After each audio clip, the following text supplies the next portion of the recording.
Sanjay media, இது உங்க channel. Hi viewers, Sanjay மீடியாவுக்காக உங்கள் Sanjay.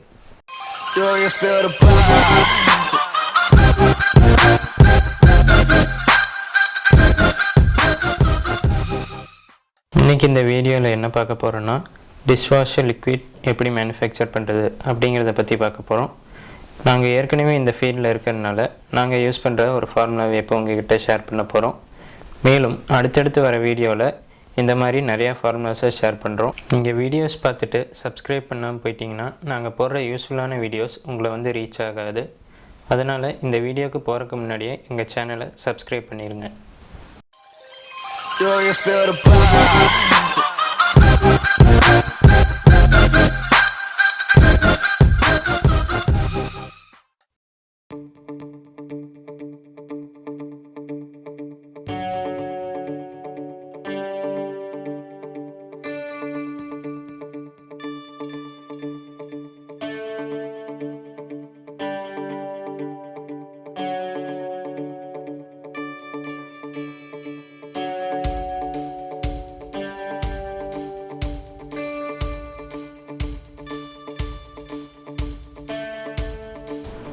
How to make dishwash liquid.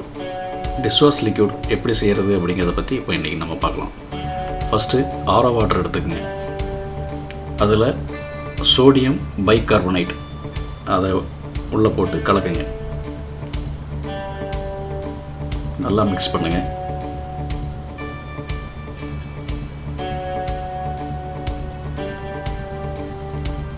நல்லா மிக்ஸ் பண்ண அது நல்லா கரையிற அளவுக்கு நல்லா மிக்ஸ் பண்ணுங்கள்.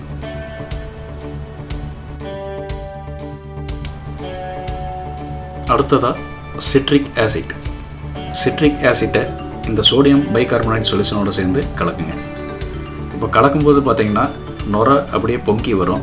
அது எதனால் அப்படின்னா, சோடியம் கார்பனேட்டிலிருந்து 3 ஹைட்ரஜனும் 9 ஆக்சிஜனும் சிட்ரிக் ஆசிட்லேருந்து 3 ஹைட்ரஜனுடன் சேர்ந்து நீராகவும் கார்பன் டை ஆக்சைடாகவும் மாறுது.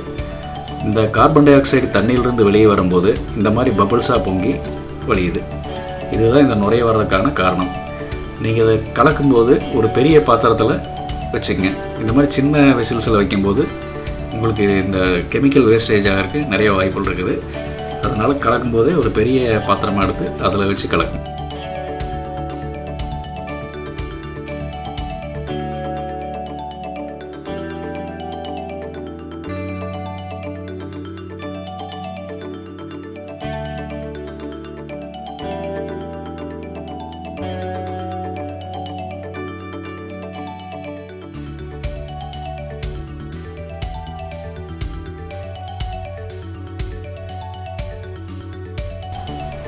அடுத்ததாக SLES sodium lauryl ether sulphide, இதை இந்த சொல்யூஷனோடு சேர்ந்து மிக்ஸ் பண்ணுங்கள்.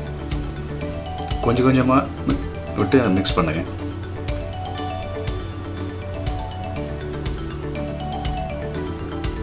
இப்போ இந்த கண்டெய்னர் பார்த்திங்கன்னா இது பிடிக்கல. அதனால் நம்ம இதை ஊற்றிட்டு வேறு வெசிலில் மாற்றிக்கலாம்.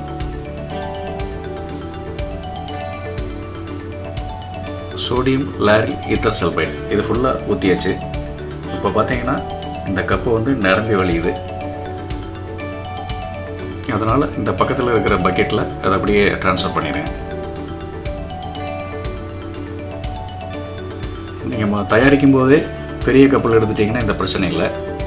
நம்ம சின்ன கப்பில் எடுக்கும்போது இப்போ இந்த மாதிரி வேஸ்டேஜ் இந்த மாதிரியான பிரச்சனைகள்லாம் வருது. அதனால் நீங்கள் தயாரிக்கும் போதே பெரிய பக்கெட்டாக எடுத்துக்கங்க. இப்போ இந்த சொல்யூஷனை நல்லா கலக்குங்க.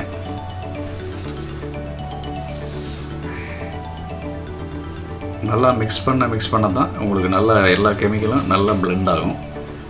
அதனால் நல்லா கலக்குங்க. உங்களுக்கு பெரிய லெவலில் பண்ணும்போது ஸ்டரர் மிஷின் வச்சுக்கங்க. இதுக்காக தனியாக ஒரு ஸ்டரர் மிஷினே விற்கிது கடைகளில். அடுத்ததாக ஃப்ரீ ஃப்ளோ சால்ட், இதை மிக்ஸ் பண்ணுங்கள்.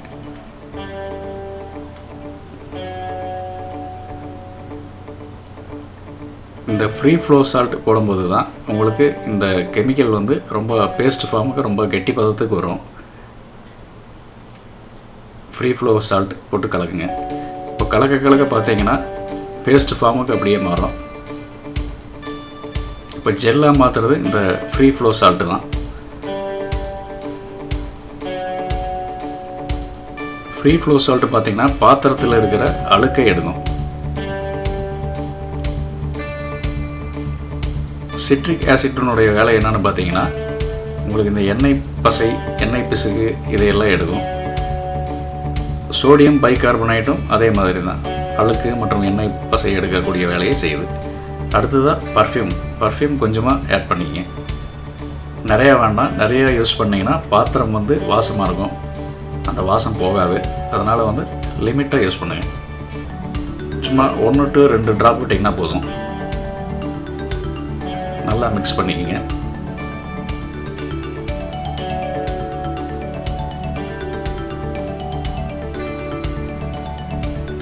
நல்லா அந்த ஸ்மெல்லெல்லாம் உள்ள பிளெண்ட் ஆகிற அளவுக்கு கலந்துங்க. அடுத்து ஃபுட் கலர் எல்லோ எடுத்துருக்கிறேன். நீங்கள் உங்களுக்கு பிடிச்ச கலரை ஆட் பண்ணிக்கலாம். வேறு கலரெல்லாம் யூஸ் பண்ணாதீங்க. ஃபுட் கலர் தான் இதுக்கு சூட் ஆகும். அதனால் ஃபுட் கலர் எடுத்துக்கங்க. நல்லா மிக்ஸ் பண்ணுங்கள். நீங்கள் இந்த கெமிக்கல் பார்த்தீங்கன்னா இந்த சோடியம் பைகார்பனேட், சிட்ரிக் ஆசிட் இதை தனியாக கலந்துங்க. தனியாக கலந்தால் தான் உங்களுக்கு இது மிக்ஸ் பண்ணும்போது நுரை வராது. இல்லை இந்த ஆயிலோடு சேர்ந்து தனியாக போட்டிங்கன்னா உங்களுக்கு நுரை அடங்குறதுக்கு 4 நாள் ஆகும். அதனால் நான் சொன்ன மெத்தடில் பண்ணுங்கள். நீங்கள் இந்த SLES சொல்யூஷனில் சிட்ரிக் ஆசிட்டையும் சோடியம் பைகார்பனேட்டையும் டைரெக்டாக கலக்காதீங்க. தனியாக கலந்துட்டு அப்புறம் இதை மிக்ஸ் பண்ணுங்கள். நல்லா பிளெண்டு பண்ணுங்கள். இந்த கலர் மிக்ஸ் ஆகிற அளவுக்கு நல்லா கலக்குங்க. இப்போ பார்த்தீங்கன்னா திக் ஃபார்முக்கு வந்துருச்சு. இதுதான் டிஷ்வாஷ் லிக்யூட் ஜெல்.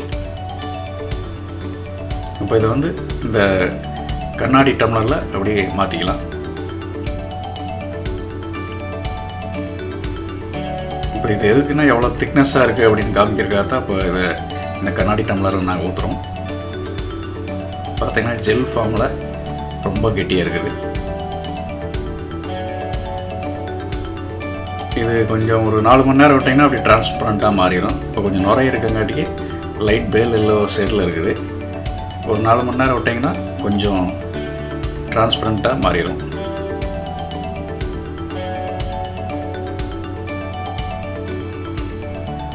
இதுதான் டிஷ்வாஷ் லிக்விட் ஜெல்.